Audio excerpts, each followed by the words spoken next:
Old woman blocked from plane, next moment everyone trembled. The airport terminal buzzed with the usual chaos, rolling suitcases, last-minute announcements, and passengers hurrying toward gates with weary eyes. Amid the rush stood an old woman, hunched slightly, her silver hair tied neatly into a bun. She clutched a worn-out leather handbag against her chest as though it carried her entire world. Her name was Margaret, though no one around her cared to know. All they saw was another traveler, slow, fragile, and inconvenient. As the boarding gate for Flight 247 to New York began to close, Margaret shuffled forward, her boarding pass trembling in her wrinkled hand. The gate agent frowned. "Ma'am, your ticket is economy. The plane is overbooked. We can't allow you to board."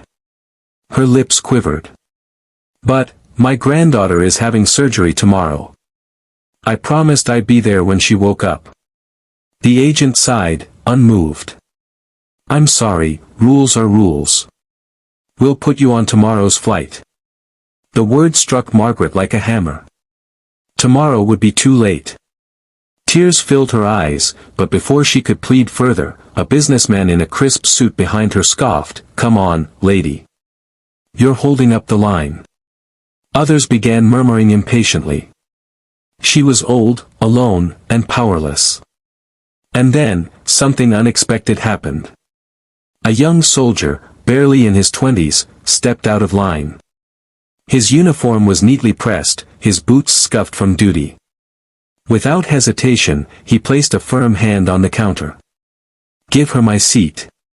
The gate agent blinked. "Sir, are you sure? This flight is—" "I'm sure," the soldier interrupted. He turned to Margaret and gave her a gentle smile. "Go see your granddaughter. Family comes first." Margaret gasped, overwhelmed. "But, you need to be on this flight too." The soldier shook his head softly. "I'll catch the next one. You need it more than I do." The crowd around them fell silent.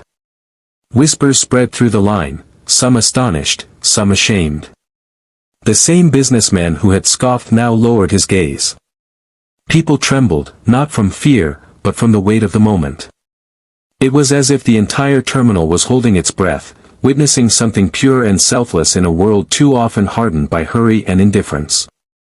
Margaret's hand shook as she reached for the soldier's arm. "Young man, I don't even know your name."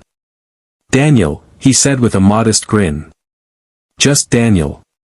Tears streamed down Margaret's cheeks as she whispered, "Thank you, Daniel. I'll never forget this." The gate agent, her voice softer now, ushered Margaret through.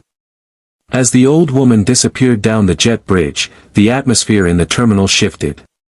People no longer muttered impatiently. Instead, they stared at the soldier with quiet reverence. A child tugged on her mother's sleeve and whispered, "Mommy, he's a hero." But Daniel didn't stand there to be praised. He simply stepped aside, slinging his bag over his shoulder, ready to wait for another flight.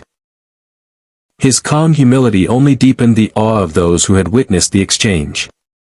Minutes later, a man who had been standing quietly near the back of the line approached Daniel. He was tall, with salt and pepper hair, and wore a tailored suit that spoke of success.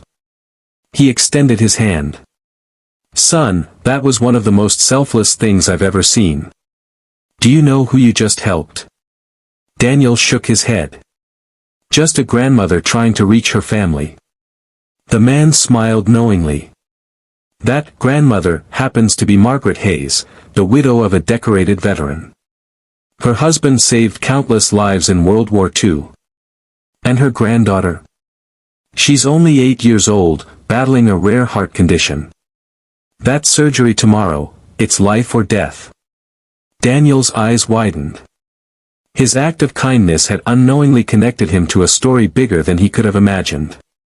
The man continued, his voice thick with emotion. "I'm the surgeon performing that operation. And I promise you this, your sacrifice today made sure that little girl won't wake up alone. Sometimes, fate puts us in the right place at the right time." Daniel felt his throat tighten. He hadn't sought recognition, only to do the right thing. Yet now he realized his small act of compassion had rippled outward, touching lives far beyond his sight. When Margaret finally reached New York, her granddaughter was waiting in the hospital, pale but fighting. The moment the little girl opened her eyes after surgery, her grandmother was there, holding her hand, whispering, "I'm here, sweetheart. Just like I promised." Back at the airport, word of the soldier's sacrifice spread. Some passengers wiped tears from their eyes, others shared the story on their phones, and for one brief moment, strangers felt united. They trembled not out of fear, but from the reminder of how powerful simple human kindness could be. In a world that often feels rushed, divided, and indifferent, Daniel's choice reminded everyone of a simple truth: one selfless act can change the course of someone's life, and sometimes, even save it.